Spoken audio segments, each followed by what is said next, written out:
안녕하세요, 여러분. 한희재미 배가령 선생님입니다. 오늘은 91회 토픽 기출문제 듣기 41번부터 44번까지 해볼게요. 지난 주말에 토픽 시험 잘 쳤습니까, 여러분?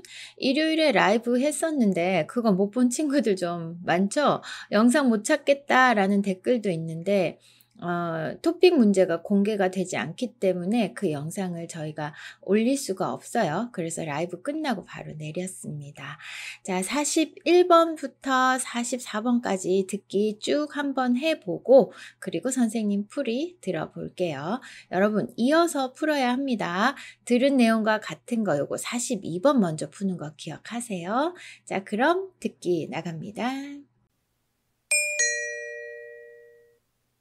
다음을 듣고 물음에 답하십시오.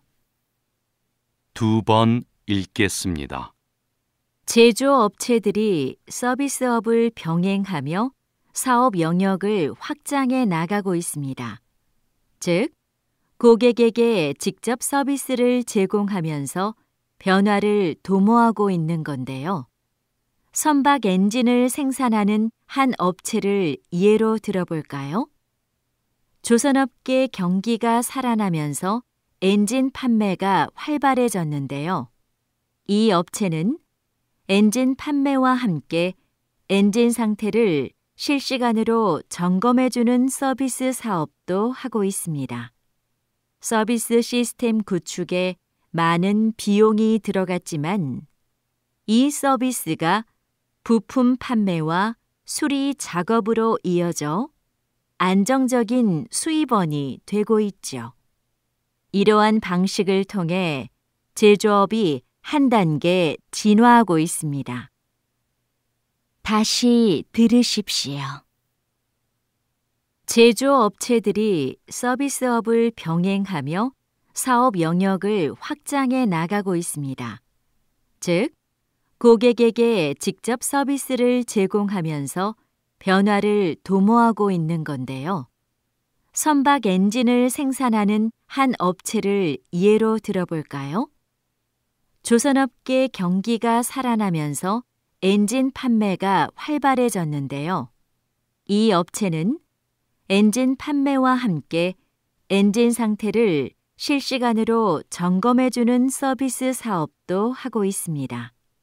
서비스 시스템 구축에 많은 비용이 들어갔지만 이 서비스가 부품 판매와 수리 작업으로 이어져 안정적인 수입원이 되고 있죠. 이러한 방식을 통해 제조업이 한 단계 진화하고 있습니다. 41번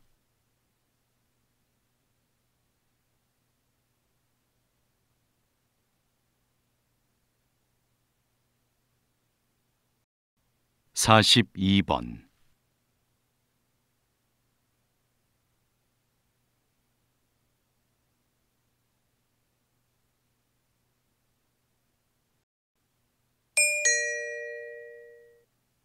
다음을 듣고 물음에 답하십시오. 2번 읽겠습니다. 서울 도심 한가운데 다른 세상 같은 공간이 존재한다. 조선의 역대 왕과 왕비의 제사를 모시는 종묘의 정전이다.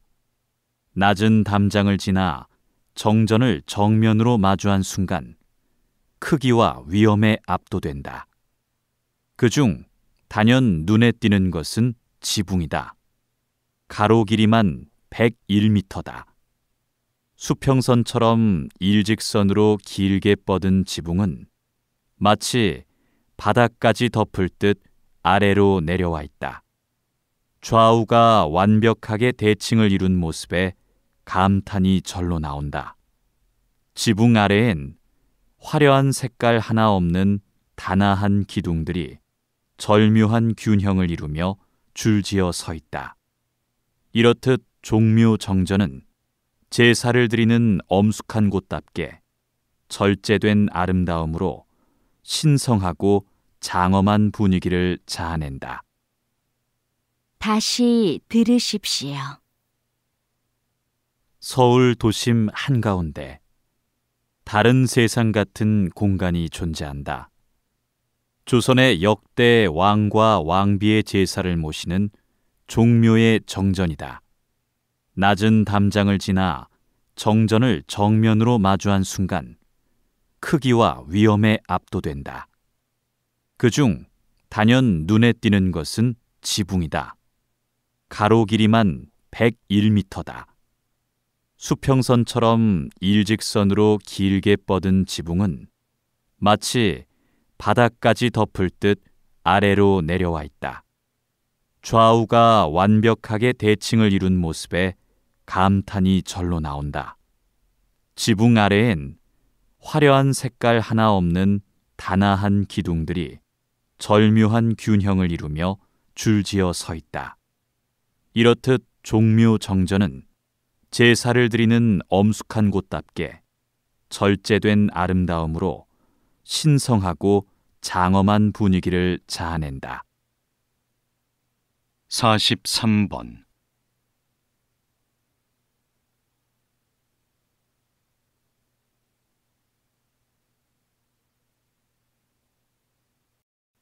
44번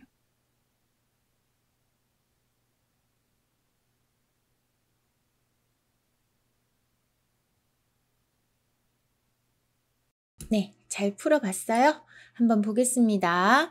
지금 들은 내용과 같은 것을 고르십시오 할 때 여러분들이 이거를 선택지를 다 읽으면 시간이 좀 부족하잖아요. 그래서 어떤 단어를 볼까 하고 이렇게 업체, 엔진, 어려움, 조선업, 힘든, 안정적 수입, 실시간 엔진 점검 이런 거 단어 몇 개씩만 하나의 선택지에서 찍어 놓고 그 단어가 들리면 그 해당 선택지를 보면서 문제를 푸는 연습을 좀 하셔야 됩니다. 그래야 시간 안에 문제를 다 풀 수가 있어요. 지금 41번부터 여러분들이 너무 어려워요 하는 듣기 문제잖아요. 그러니까 어렵다라는 거는 당연히 알고 가셔야 합니다. 쉬울 거야 라고 기대하면 안 된다는 얘기예요. 5급, 6급 준비하는 친구들은 여기서 바로 집중해야 되고 아니면 난 중급 준비한다 하면 이 문제는 너무 어려우니까 괜히 들으면 더 머리 아파요, 여러분. 여러분의 목표, 등급, 목표 점수에 맞춰서 듣기에서 좀 긴장을 풀고 또 긴장하고 긴장을 풀고 요 리듬을 좀 익혀주시면 좋겠습니다. 한번 볼게요. 제조업체들이 서비스업을 병행하며 사업 영역을 확장해 나가고 있습니다. 제조업체라고 하면 뭔가를 만드는 회사잖아요. 그죠? 공장 같은 거. 공장에서 뭔가를 만들던 회사들이 이제는 서비스업까지 같이 한다라는 얘기죠. 병행하다, 그럼 같이 하다. 그래서 사업 영역을 확장해 간다. 옛날에는 그냥 물건만 만들었어요. 근데 요즘에는 만들어서 그 만든 물건으로 서비스까지도 한다라는 얘기. 즉, 고객에게 직접 서비스를 제공하면서 변화를 도모하고 있는 건데요. 자, 제조업체의 변화에 대한 이야기입니다. 지금 제조업체에 대한 이야기들, 이 업체는 결국 제조업체에 대한 이야기를 하고 있겠구나라고 이거 정도는 여러분들이 좀 선택지를 보면서 짐작을 해야 하는 부분이고요. 하나, 지금 현재 이 여자가 하고 싶은 말은 제조업체들이 서비스업을 같이 하기 시작했다. 그래서 새로운 변화를 만들어내고 있다라는 이야기를 하고 싶다는 것. 그러면 선박 엔진을 생산하는 한 업체를 예로 들어볼까요? 해서 이제 뭐가 나와요? 예시가 나옵니다. 근데 이 예는 어떤 예일까요? 그렇죠. 제조업만 하던 회사였는데 이제는 서비스업까지 하는 회사의 예가 되겠죠. 조선업계 경기가 살아나면서 엔진 판매가 활발해졌는데요. 이 업체는 엔진 판매와 함께 엔진 상태를 실시간으로 점검해주는 서비스 사업도 하고 있다. 자, 옛날에는 뭐만 했다? 엔진을 만드는 것만 했다. 그래서 만들어서 어디다 보냈겠어요? 자동차 공장에다가 보냈겠죠. 그것만 했어요. 근데 지금은 뭐예요? 엔진을 판매도 하고 그리고 엔진 상태를 실시간으로 점검도 해준다요. 그런 서비스 사업도 하고 있대요. 서비스 시스템을 구축하는 거, 만드는 거에 많은 비용이 들어갔지만 이 서비스가 부품 판매와 수리 작업으로 이어져서 안정적인 수입원이 되고 있다. 옛날에는 엔진을 만들어서 공장에 판매하는 것만 했는데 그게 아니라 이렇게 여러 가지 일을 더 하게 되면서 안정적으로 수입, 돈이 들어오게 하는 그런 길이 만들어졌다라는 거죠. 이러한 방식, 어떤 방식? 제조와 서비스를 같이 하는 방식을 통해 제조업이 한 단계 진화하고 있습니다. 볼게요. 자, 들은 내용과 같은 것을 고르십시오.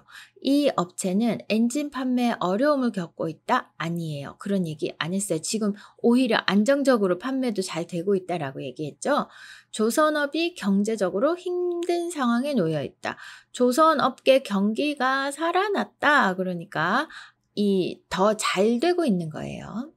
이 업체는 안정적인 수입을 얻지 못하고 있다. 아니죠. 안정적인 수입원이 되고 있다 했습니다. 이 업체는 실시간 엔진 점검 서비스 시스템을 마련했다. 이 시스템을 만드는데 돈이 많이 들었지만 이 들어간 돈보다 계속해서 꾸준히 수입을 내고 있다. 돈이 들어오고 있다. 라고 얘기를 했으니까 정답은 4번이 되겠습니다. 자, 이 강연의 중심 내용으로 가장 알맞은 것. 중심 내용은 제조업체들이 서비스업을 병행한다. 이거죠. 자, 제품의 품질은 부품의 질에 의해 결정된다. 아닙니다. 2번. 제조업은 일자리 창출에 크게 기여하고 있다. 제조업이 일자리를 창출한다는 것은 많은 사람들이 일을 할 수 있도록 그런 일자리를 만들어낸다는 거잖아요. 그런 일자리에 대한 이야기는 없었어요. 2번 땡. 제품에 대한 고객의 의견을 반영하는 것이 중요하다. 이런 얘기 했나요? 아닙니다. 제조업은 사업 영역 확장을 통해 발전을 도모하고 있다. 요게 맞죠? 사업 영역 확장이라는 게 뭐예요? 서비스업까지 한다. 라는 거죠. 선생님, 여기에서는 제조업체들이 서비스업을 병행하며 사업 영역을 확장한다 라고 했는데 서비스업이라는 말이 안 들어가도 괜찮아요? 네, 괜찮죠. 왜? 제조업이 결국은 뭐예요? 서비스업을 병행하면서 사업 영역을 확장했다라는 게 중요한 거지. 그게 꼭 서비스업하고만 확장한다라는 이야기는 아니었잖아요. 그리고 우리는 객관식 문제이기 때문에 1번, 2번, 3번, 4번 중에서 맞는 거를 찾아야 하잖아요. 그래서 지금 1번, 2번, 3번이 전부 다 이 여자가 하는 말과 관계가 없는 내용이었기 때문에 4번 가장 알맞은 말이죠. 예, 중심 내용이기도 하고 반드시 서비스업이라는 말이 들어가지 않더라도 제조업의 변화, 어떤 변화, 사업을 확장하는 것, 그것에 대해서 이야기를 하고 있기 때문에 4번이 정답 되겠습니다. 여러분 다 어떻게 맞게 풀었나요? 자, 그러면 43번, 44번 문제 한번 볼게요. 여기 보니까 무엇에 대한 내용인지 요거는 글의 제목 찾는 문제다 생각하시면 됩니다. 들은 내용의 제목을 찾으면 된다. 44번은 종묘 정전에 대한 설명으로 맞는 것. 그러면 요거는 요거 딱 한 부분에 대한 이야기잖아요. 그죠? 종묘 정전이 뭐냐만 잘 들으면 문제 풀 수 있는 거죠. 그리고 43번은 전체를 다 들어야 제목을 정할 수 있습니다. 그러면 몇 번 먼저 풀어야겠어요? 그렇죠. 44번 먼저 풀고 43번 풀어야 합니다. 자, 여러분도 그렇게 풀었을 거라고 생각을 하면서 제가 듣기 내용 한번 보겠습니다. 서울 도심 한가운데 다른 세상 같은 공간이 존재한다. 조선의 역대 왕과 왕비의 제사를 모시는 종묘의 정전이다. 오, 이거 무조건 잘 들어야 되죠. 왜? 44번 문제에 종묘 정전에 대한 설명으로 맞는 거 찾아라 했잖아요. 그러니까 이제 이 종묘의 정전에 대해서 이야기를 하겠죠? 낮은 담장을 지나 정전을 정면으로 마주한 순간 크기와 위험에 압도된다. 그중 단연 눈에 띄는 것은 뭐다? 지붕이다. 가로 길이만 101m. 100m 여러분. 전속력으로 뛰어도 선생님은 20초 정도 걸리는데 이 길이 20초 정도를 열심히 뛰어야 하는 그 길이가 가로의 길이에요. 종묘 정전 지붕의 가로 길이가 100m, 101m예요. 그죠? 수평선처럼 일직선으로 길게 뻗은 지붕은 마치 바닥까지 덮을 듯 아래로 내려와 있다. 좌우가 완벽하게 대칭을 이룬 모습에 감탄이 절로 나온다. 자, 긴 가로 길이의 지붕 그리고 좌우가 완벽하게 대칭을 이룬 모습 이런 것들은 종묘 정전에 대한 설명이기 때문에 44번 문제를 푸는 데 도움이 됩니다. 지붕 아래엔 화려한 색깔 하나 없는 단아한 기둥들이 절묘한 균형을 이루며 줄지어 서 있다. 이렇듯 종묘 정전은 제사를 드리는 엄숙한 곳답게 절제된 아름다움으로 신성하고 장엄한 분위기를 자아낸다. 절제되어 있다라는 것은 막 빨갛고 파랗고 이렇게 화려한 게 아니라 참았다는 거예요. 필요 없는 건 다 뺐다. 그런 게 절제된 아름다움이라고 표현을 했네요. 제가 서울에 갈 때마다 이 종묘에 한번 가봐야 되는데 하는데 까먹고 사실은 이런 글을 많이 읽었는데 선생님 실제로 종묘 정전을 가보지는 못했습니다. 사진으로 그리고 영상으로만 봤어요. 실제로 보면 그 느낌이 정말 압도된다고 하더라고요. 자, 지붕이 곡선 형태로 휘었다 했나요? 일직선으로 뻗어 있다라고 했죠. 1번 땡. 기둥에 화려한 색이 사용되었다. 화려한 색깔 하나 없다 그랬습니다. 2번도 땡. 도심에서 멀리 떨어진 곳에 있다. 아니고요. 도심 한가운데에 있다 했습니다. 3번 땡. 왕과 왕비의 제사를 지내는 곳이다. 왕과 왕비의 제사를 모시는 종묘의 정전이다. 정답은 4번이네요. 그죠? 이 뒷부분에 대해서 나왔으면 더 좋았을 뻔했는데 지금 43번 무엇에 대한 내용인지 여기에 이 내용들을 다 포함하는 어떤 멋진 제목을 한번 지어보도록 하겠습니다. 종묘 정전의 건축미 이 1번, 2번, 3번, 4번 선택지 보면은 종묘 정전의까지는 다 똑같잖아요. 그러니까 뒷부분만 보면 됩니다. 건축미, 건립, 과정, 관리 방법, 현대적 기능 어떻게 만들었는지 그 과정이 나와 있나요? 아니죠. 어떻게 관리하는지 아니고요. 현대적으로 어떤 기능을 하는지 없습니다. 여기에서 이 처음부터 끝까지 이렇게 멋진 건물이야 라고 하나하나 자세하게 자랑하고 있잖아요. 그래서 정답은 1번 건축미가 되겠습니다. 역시 40번 넘어가니까 어렵네요. 그죠? 여러분 이거 그냥 쓱 듣고 문제 풀 수 있다면 여러분들은 고급이 확실합니다. 그렇게 믿으시고 조금 어렵더라도 한 번, 두 번, 세 번 연속적으로 들으면서 문제 한번 풀어보세요. 영상 앞으로 돌리면 되잖아요. 그죠? 너무 빨리 이해가 안 됐는데 대본 바로 보면서 읽기로 연습하지 마시고 듣기는 듣기로 연습하시는 거 추천드립니다. 자, 그럼 오늘도 수고 많았어요. 안녕. 안녕하세요 여러분. 한이재미와 함께 한국어 실력을 쑥쑥 높이세요. 한이재미에서는 정기적으로 하는 온라인 수업이 있습니다. 중급 친구들, 고급 친구들 모두 여러 나라에서 온 친구들이 온라인에서 함께 만나서 수업하고 있으니까 여러분도 친구들과 같이 한국어 공부하고 싶다면 신청해주세요. 온라인 수업 재미있습니다. 그리고 문법, 말하기, 쓰기, 읽기 모두 다 들어있는 수업이니까 걱정하지 말고 나 한국어 배우고 싶은데 어디에서 배워요? 고민했다면 한이재미 온라인 수업을 신청해주세요. 그럼 수업 시간에 만나요. 한이재미의 예쁜 선생님들이 여러분을 기다리고 있습니다. 안녕.